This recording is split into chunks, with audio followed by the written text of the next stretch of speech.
Sitaram and the Missing Money.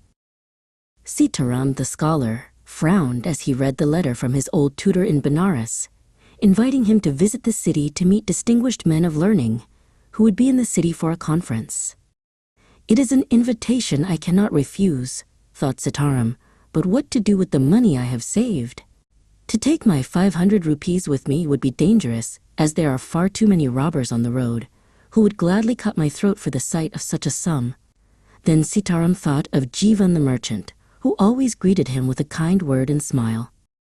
Yes, Jeevan, who was a wealthy man, would surely look after his savings while he was away.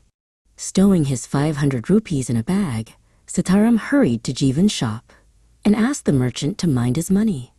Jeevan, with one eye on the bag of rupees, patted Sitaram on the shoulder.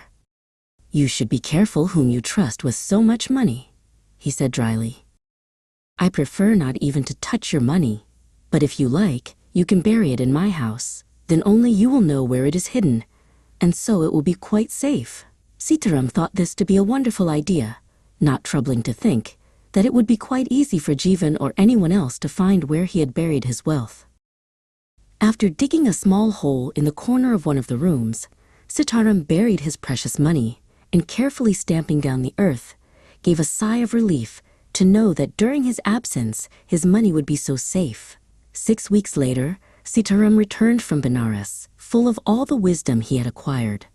He made straight for Jeevan's shop, and greeting the merchant said, "I am back from Benares, so I have come to collect the money I buried in your house." "Only you know where you buried it," replied Jeevan jovially, "so go and dig it up whilst I attend to my customers."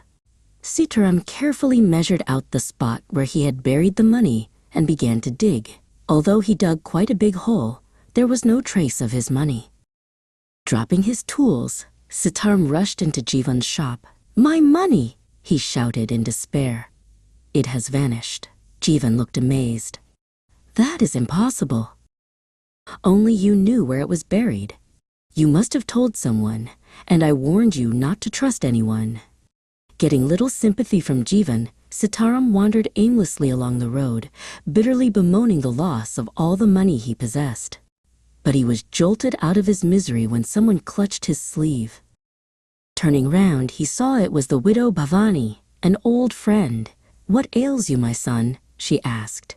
"You look as though you have all the troubles of the world perched on your shoulders."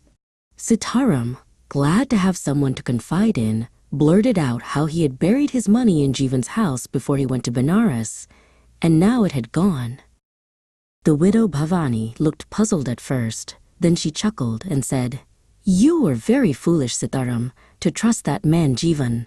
Now listen and do as I tell you, and you will get your money back." Late that afternoon, the widow called at Jeevan's shop, looking very agitated. "I need help," she said in a pleading voice. "I have heard that my grandson in Benares is very ill, and I must go at once. But all my jewelry, what shall I do? I cannot take it with me, so I hoped you would look after it for me." The widow delved into a pocket and brought out a cloth in which reposed several pieces of valuable jewelry.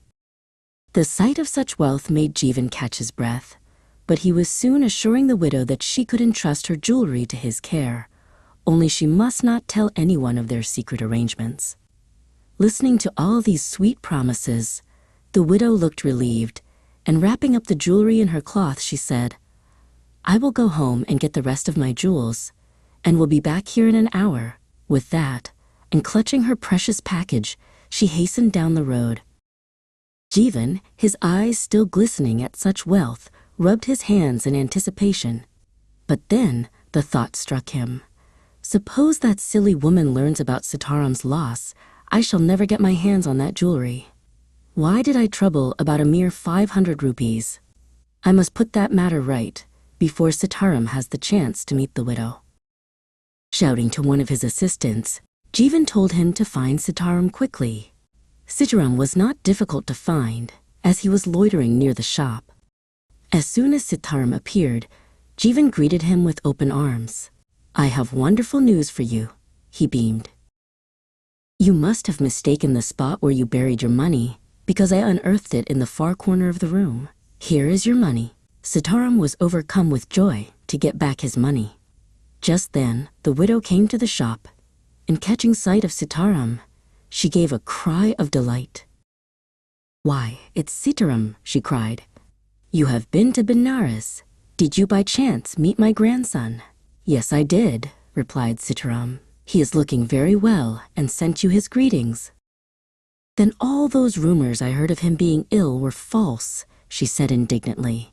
"Now I have no need to go to Benares." Giving Jeevan a smile, she continued, "And there is no need now for you to look after my jewelry." Sitaram and the widow went happily along the road, and all Jeevan could do was sit there going purple in the face at the mere thought of all that jewelry and 500 rupees slipping through his fingers. Be careful whom you trust with your wealth. Those who are greedy may try to deceive you, but wisdom and clever planning can expose dishonesty and protect what is yours.